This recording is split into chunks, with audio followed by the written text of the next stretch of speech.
Olá, pessoal. Nessa aula nós vamos trabalhar o diagrama de Linus-Pauling. Atualmente, a eletrosfera de um átomo é dividida em níveis, que são divididos em subníveis, que são divididos em orbitais. Semelhante a um prédio de apartamentos que é dividido em andares, os andares são divididos em apartamentos e os apartamentos são divididos em cômodos. Nessa analogia, cada andar é um nível. Cada apartamento é um subnível e cada cômodo é um orbital. Nessa aula, nós vamos treinar a distribuição dos elétrons nos níveis e subníveis. A primeira parte, é o aluno aprender a escrever o diagrama.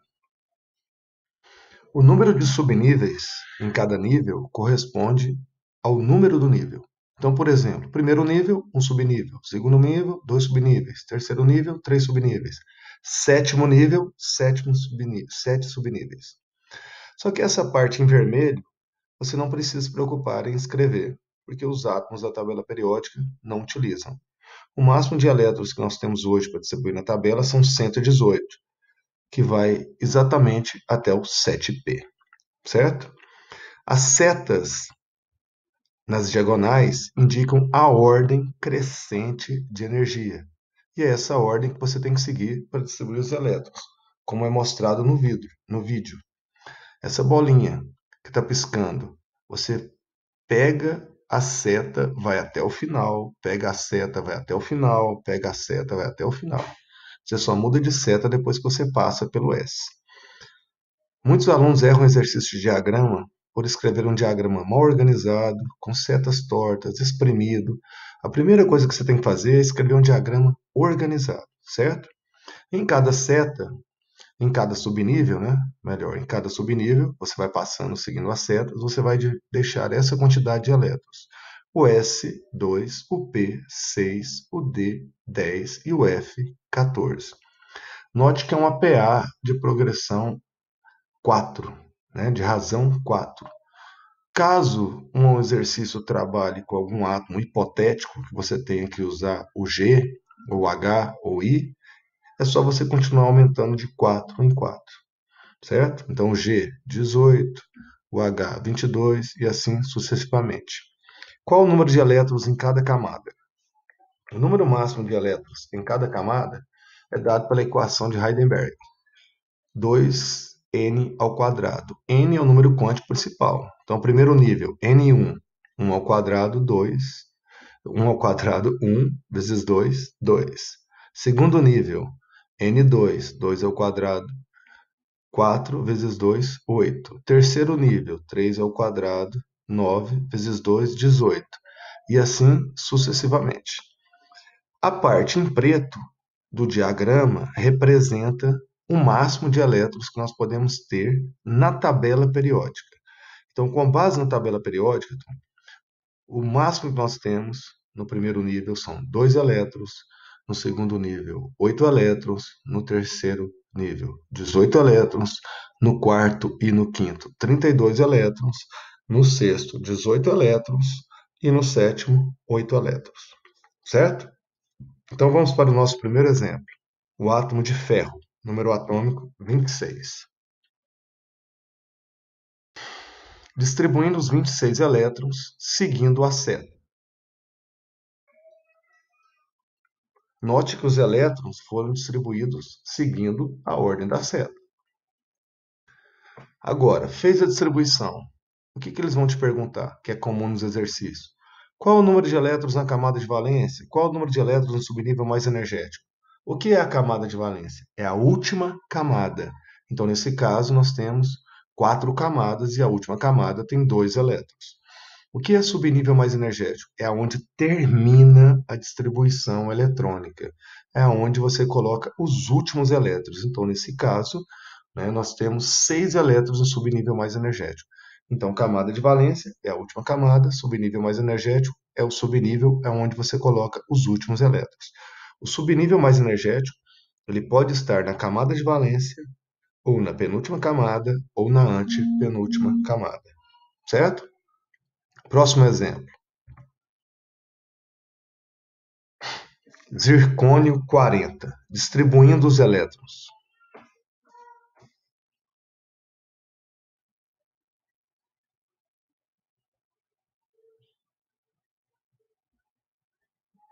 Pronto. Feita a distribuição, ele pode te pedir: represente a distribuição em ordem de energia. Ordem de energia você vai escrever numa linha seguindo a ordem das setas. Ou ele pode pedir em ordem geométrica. Aí você vai escrever camada por camada. Primeira camada, segunda camada, terceira camada e assim por diante. Quando você escreve em ordem de energia, você termina escrevendo o subnível mais energético. Já quando você escreve em ordem geométrica, você termina escrevendo a camada de valência. Correto? Alguma dúvida? Distribuição eletrônica é um assunto fácil, porém você tem que ter atenção.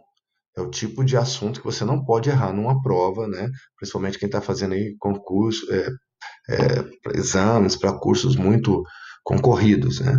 Aqui a questão é ter muita atenção, porque é um assunto fácil, não é complicado. Então, ordem de energia, você escreve seguindo a ordem das setas em uma linha e a ordem geométrica você escreve por camada. Tudo bem? Terceiro modelo de representação, usando o cerne ou core de um gás nobre, né? Usando a distribuição de um gás nobre. Pegando o zircônio como exemplo. Número atômico 40. Como que eu posso diminuir, né, o espaço ocupado por esse diagrama? Fazer esse diagrama essa distribuição ficar mais compacta, que ocupe menos espaço, que dê menos trabalho para escrever.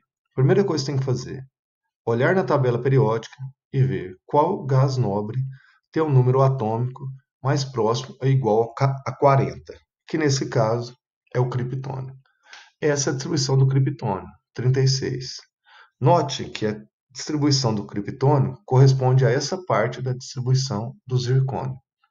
Então, nós podemos simplificar toda a distribuição do zircônio, substituindo essa parte que está circulada em vermelho por criptônio entre colchete 5sd2, 4d2. Uma representação muito prática, que ocupa pouco espaço e rápida de ser escrita. Correto? Próximo exemplo, ferro 26. No caso do ferro, qual é o gás nobre que tem o número atômico mais próximo ou igual a 26? Você não decora isso, você tem que olhar na tabela periódica. No caso do ferro, é o argônio, 18 elétrons. Essa distribuição do argônio corresponde exatamente a essa distribuição do ferro, aquela parte que está circulada. Então eu posso substituir aquela parte que está circulada por argônio entre colchete, 4s2, 3s6. Correto? Então você tem que pegar o gás nobre que tem um número atômico mais próximo ou igual do número de elétrons que você está distribuindo. Esse é um modelo de distribuição que tem caído muito, né, nos últimos anos nos vestibulares. Tudo bem? Então ele pode te pedir para representar em ordem de energia, em ordem geométrica, ou utilizando cerne ou core de um gás nobre. Vamos continuar? No caso de cátions, como que você faz a distribuição de um cátion? Aí está a distribuição do ferro neutro 26. Aí o exercício te pede a distribuição do ferro 2+, significa que ele perdeu 2 elétrons. O que você vai fazer? Primeiro você faz a distribuição do ferro neutro. Depois você tira os elétrons da camada de valência. Então, nesse caso, o ferro 2+, não tem mais os elétrons do 4s2. E o ferro 3+? Você vai primeiro fazer a distribuição do ferro neutro e depois você vai tirar 3 elétrons. Sempre você retira primeiro da camada de valência. Então, nós temos que retirar os elétrons do 4s2 e depois temos que tirar mais um elétron do 3d6. Então, sempre você retira primeiro da camada de valência. Caso a camada de valência tenha mais de um subnível, você retira do subnível mais energético. Não tente primeiro tirar os elétrons e distribuir, que isso pode dar errado. Primeiro você distribui o átomo neutro e depois você retira os elétrons da camada de valência. Se você entendeu do ferro, você faz de qualquer outro elemento. Certo? Tudo bem? E um ânion? Como que se faz a distribuição de um ânion? No caso de um ânion, você vai primeiro somar os elétrons e depois distribuir. Então, no caso do enxofre, número atômico 16, e o sulfeto, menos 2. Então, significa que ele ganhou 2 elétrons. Então, você já soma 16 com 2, 18, e já faz a distribuição. Então, um cátion, primeiro você distribui, depois você retira da camada de valência. Se a camada de valência tem mais de um subnível, você retira do subnível mais energético. Agora, um ânion, primeiro você soma e depois você distribui. Tudo bem? Agora vem as famosas exceções, né? Na tabela periódica, nós temos muitos elementos que desobedecem o diagrama de Linus-Pauling. Na verdade, nós temos cerca de 20 elementos, né, que desobedecem às normas da distribuição eletrônica. Agora, é claro, um aluno não tem como saber todas essas exceções. Então, no caso do ensino médio, essas exceções foram restritas ao grupo 6 e 11 da tabela periódica, que é o antigo 6b e antigo 1b. Em cada um desses grupos, quais são os casos cobrados? Então, vamos começar pelo grupo 6, antigo 6b. No caso do grupo 6, eles cobram o cromo e o molibdênio. Qual deles é mais cobrado? O cromo. Qual é o detalhe aqui? Quando o aluno não sabe da exceção, ele vai fazer a distribuição eletrônica colocando 2 elétrons no 4s e no 5s e colocando 4 elétrons no 3d e no 4d. Desculpe aí, tem uma desconfiguração, né, no diagrama do molibdênio, certo? Eu esqueci de arrumar. O 3d10 deveria estar na frente do 3p6. Agora, o detalhe aqui é o seguinte. Nesses 2 elementos, a camada de valência não fica NS2. Ela sempre fica NS1. E o subnível mais energético não fica D4, ele fica D5. Então, você tem que substituir a camada de valência 2 para 1 e o subnível mais energético de 4 para 5. Isso ocorre, então, com cromo e com molibdênio. Os demais elementos dessa família não apresentam essa característica, certo?